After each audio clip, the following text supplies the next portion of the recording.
私こんにちは、マンポーテートです。今日もデータ分析やっていきたいなと思います。よろしくお願いいたします。今日ですね、シーマンのキャッチングを調べてみたやっていきたいなと思います。いや、このガチャ来ましたね。このワクワクするようなガチャですけども、今回はこちらの挑発のね、シーマンでやっていきたいなと思います。このシーマン特徴がちょっとありまして、こんな感じなんですけども、はい、キャッチングがですね、高いんですよね。でね、監督補正とかおのおのですね、合わせていくとですね、こんな感じで、シュマイケルと比べてもね、9ぐらい差が出てくるんですね。こりゃ気になるよねということで、ちなみに身長とかね、シュマイケルと同じなんで、プレスタまで同じなんで、ここですね、検証していきたいなと思います。はい、検証方法ですね。検証方法はフレンドマッチを使ってですね、ゴールキックをカットして、そこからコンカという形になっていきます。パワーゲージは半分以上ですね。で、枠外とかポストとかになったものはノーカウントとしてやっています。各40本程度ずつですね、実際に検証していきます。で、使っていく選手はこの2人ですね、シュマイケルとシーマンになっていきます。キャッチングとクリアリングですね、9ずつ違いますから、ここでね、どう変わっていくのか、これをですね、見比べていきたいと思います。まずはシュマイケルから見ていきましょう。まずはね、リセット。ね、無料になってくれと思いながらやりました。さあ、行ってみましょう。でも、シュマイケルはね、相当強いですからね。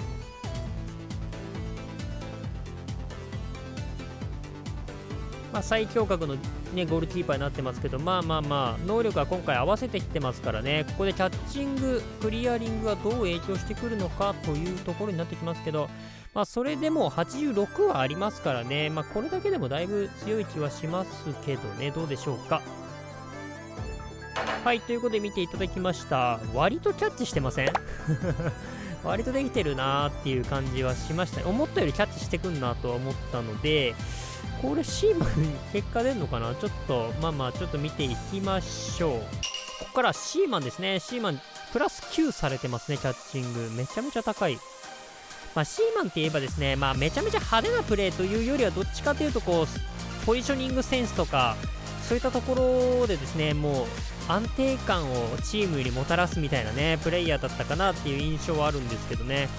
なんかそこを倒れないで倒せてくれたんだとかねいうパターンが多いので、あんまクロートにしかわからないところとかも多いのかなって気はしますが、どうですかね。はい、ということで見ていただきましたということでですね、しっかりキャッチはしてましたよね。正直でもね、パッと見違いわかんないレベルかなと思いました。まずは一回データ見ていきましょう。こうなりました。はい、同じということでですね、もうこのパターンねって感じなんですけど、びっくりするぐらい同じようなデータになりましたね。それはさておきですね。はい、数字だけで見るのはいつももったいないよっていうのはいつも言っておりますので、このパーセンテージ、これはね、約の数字ですね、やってますけども、あくまでね、参考程度にしていただければなと思います。で、ちょっとね、もうちょっと細かく見ていきたいんですけど、まずはですね、この同じゲージでね、同じあたり、似てるところで持ってきたんですけど、分かりやすい2つを持ってきたんですけど、1つはキャッチして、1つはキャッチできなかった時ですね。見ていくんですけど、これ、ね、ボールの影の位置に見てほしいんですけど、ここでちょっとアップするとこんな感じで、ボールの影の位置ね、あとポストのラインにこう線を引いてみました。そうすると、結構ね、どっちも同じような位置だとは思うんですけど、シーマンの方はこれキャッチいけてるんですよね。で、シュマイケルの方はセービングに行って、結果的にこれ失点してるんですけど、これはもちろん全てではないですし、シュマイケルも反応も遅れてたし、なんか別の要因あったかもしれないんですけど、一つの例としてね、こういう可能性もあるんだよっていうのは、しておくといいかなと思いました。で、シュマイケルがキャッチングしたところもちょっと持ってきました。で、ここも比べるとですね、こんな感じでですね、微妙ではあるんですけど、シーマンの方がね、遠いボールをキャッチできてるような感じ。気のせいかもレベルなんですけどね、これが9の差なのかなみたいなね、気はしますね。これより遠くなるとセービングに行ってしまっていたっていうのがね、分かったかなと思います。で、あともう一個。セービングしたとこですね。これもね、これ見ていくとやっぱシュマイケルこれ派手ですごいじゃんすごいんですけど、これね、このボールの後の軌道をやっぱ見てほしくって、このボールがですね、こう真横に行きがちというかね、こういうことが多かったってとこなんですけど、これ遠くに飛ばせてるからね、これ別にめっちゃ悪いわけじゃないんですけどね、これシーマンの方を見ていくと、この、高さ違うんであれなんですけど、こんな感じでですね、弾いたボールがですね、ちゃんと後ろに弾けてる、セカンドボール蹴られないようにねしてるんですけど、キーパーの世界ではねある程度当たり前かもしれないですけど、キャッチできないときは後ろに弾く、もしくは遠くにパンチングするとかね、そういう形でですね打たれないようにするんですけど、それがねこっちはできてたかなって感じがしました。でもちろんシュマイケルができてる時もあったんで、100% っていうことではなくて、確率的な話でこのクリアリングが低い分ねこういうことが多かったよって感じでしたね。はい、というところで今日は結論です。キャッチングとクリアリングは一旦気にしなくてもいいとします。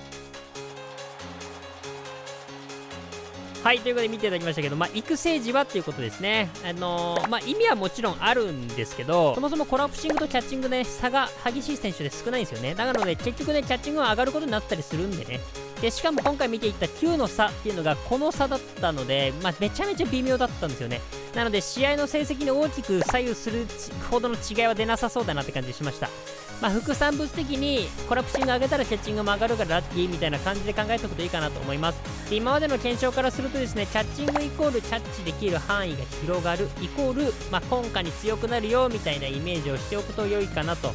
思います。であとはクリアリングが高いイコールですね、セカンドボール打たれにくい、なのでインザギみたいなやつにですね詰められなくて済むみたいな、そういうことになりますから、そういう感じ解をしておくといいかなと思います。あともう一つ、キャッチングはファインセーブ、これを忘れずにしておいてください。これ毎回言ってますけども、このね冷静にこれキャッチできるって結構すごいですから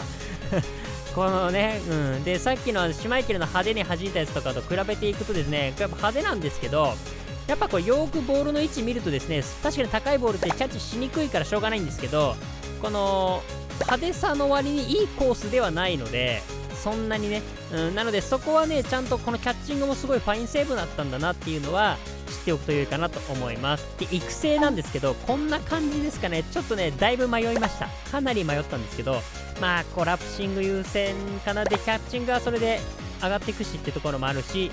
であとは、見栄え重視ならディフレ90乗せてもいいんですけど、正直ねディフレクティングって今までの検証からしてね失点につながりにくいんですよ。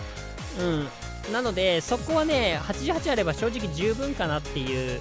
気はしておりますかね。これぐらいに育成しておくのが一番ね良いんじゃないかな。キャッチングこの良さも出せていいんじゃないかなと思います。であとやっぱシーマンって挑発ですよね。今まで出てたようなね単発のシーマンよりこっちの方が絶対いいかなと思いますね。であとはねどっちかって言ったらやっぱりシュマイケルの方が強いんですよね。能力的にというかタレントレベル的にね、レベル上限的にやっぱ強くなっちゃうんで、そこはねおのおの判断しながらガチャ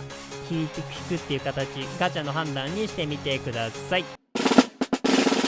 はい、こっからはもう雑談になります。本当に雑談になっていきます。まずシーマンって聞くとさ、これ浮かばない？これ同じもの浮かべた人は多分同世代だと思うんですけど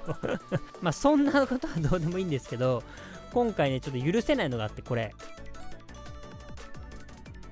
このセービング